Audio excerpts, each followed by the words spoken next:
بسم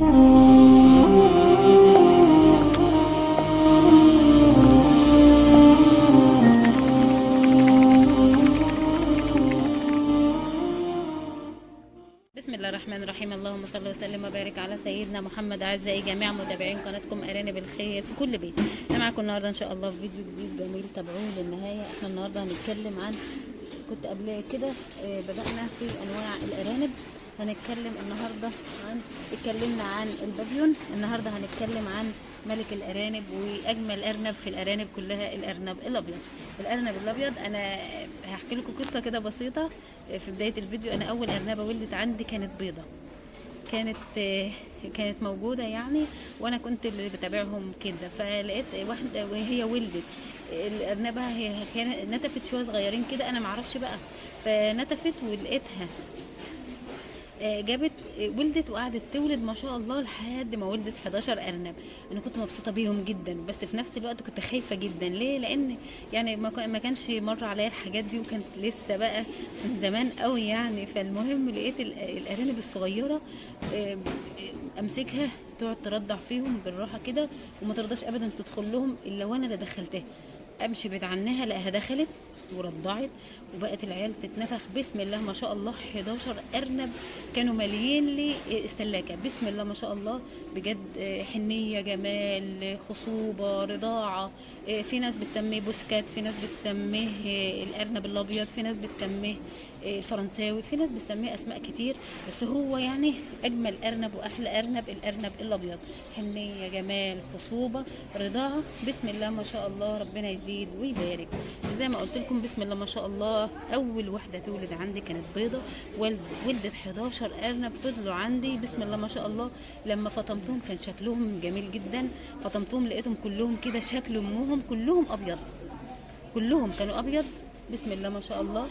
فلما لقيت المنظر جميل كده شجعتني بجد، وخلتني كده احب الارانب واحده بواحده كده، احب الارانب وابدا اعرف انواعها واعرف وامسكهم. كنت بخاف جدا امسكهم، كنت بخاف اذبحهم، كنت بخاف منهم جدا. دلوقتي بسم الله ما شاء الله بقى يعني خلاص، بقى الواحد كان بيخاف في الاول، دلوقتي لا خلاص. بس الارنب الابيض جميل، ما يعني حتى شكله جميل ولذيذ كده. لما الارنبه تجيب 11 ارنب ويطلعوا كلهم يعني بسم الله ما شاء الله، كنت فاطمهم على كيلو وشويه.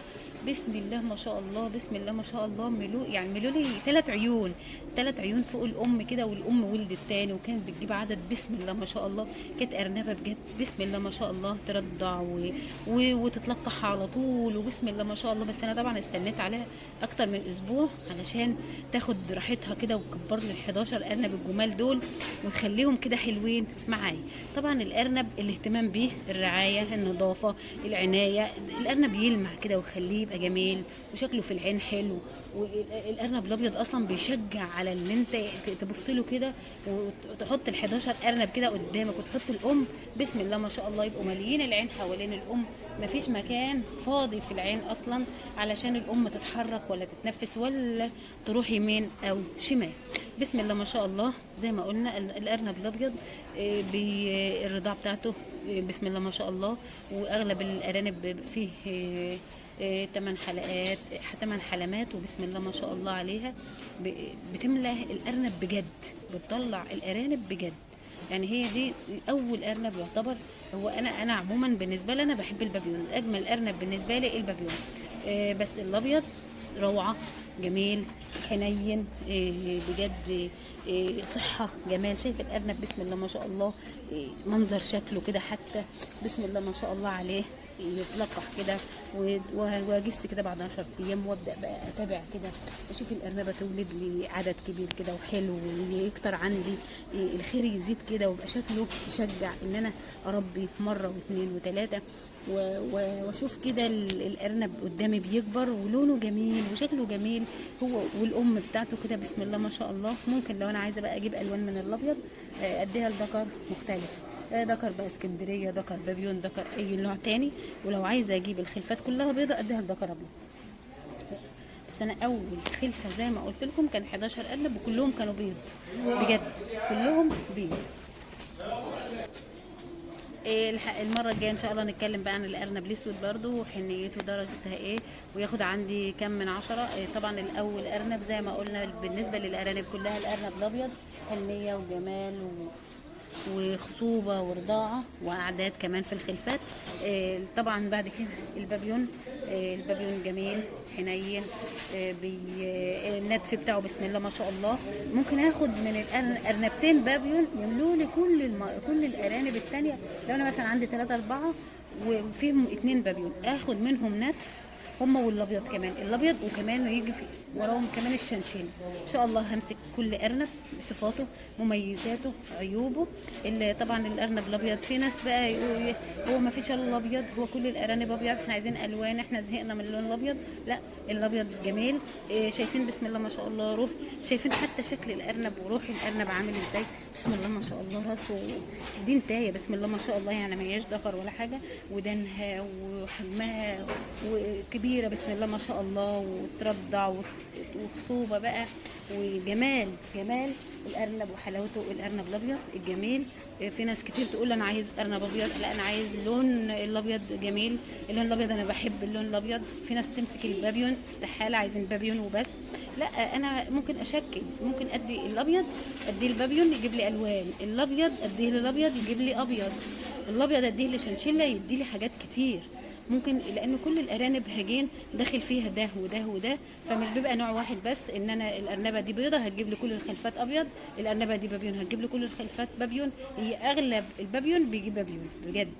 فالابيض لو ادينا له اي لون تاني بيجيب الوان مختلفه، او بنشكل مع بعض بيدي بقى فيه حاجات كتير كتير كتير واشكال كتير. ممكن ان احنا نلعب في الالوان براحتنا. عندي الذكر شكله مثلا معين، او الذكر او الذكرين مثلا، وعندي النوتي ممكن ادي الابيض للالوان والالوان للابيض، ابدل واخلي الالوان عندي تبقى كتير، واخلي برضو عندي يبقى فيه ابيض، لان الابيض سيد الالوان وسيد الارانب. واجمل حاجه في الارانب ان هي تبقى حنينه، بترضع، عندها خصوبه، بتبقى كده. الارنبه لما قبل الولاده بيوم او يوم الولاده كده الصبح كده تقعد تنتف تنتف تنتف وتظبط. وفي ارنب كده بيبقى يقعد يرص النتف في الولاده، ويبقى شكل الولاده كده جميل. بتستقبل الخلفات بتوعها، وتبقى حنينه كده، حنينه، خايفه على الخلفات، بتخاف على الارانب ولادها، بترضعهم كويس لحد ما تملاهم بتبقى هيفرقعوا من كتر الرضاعه.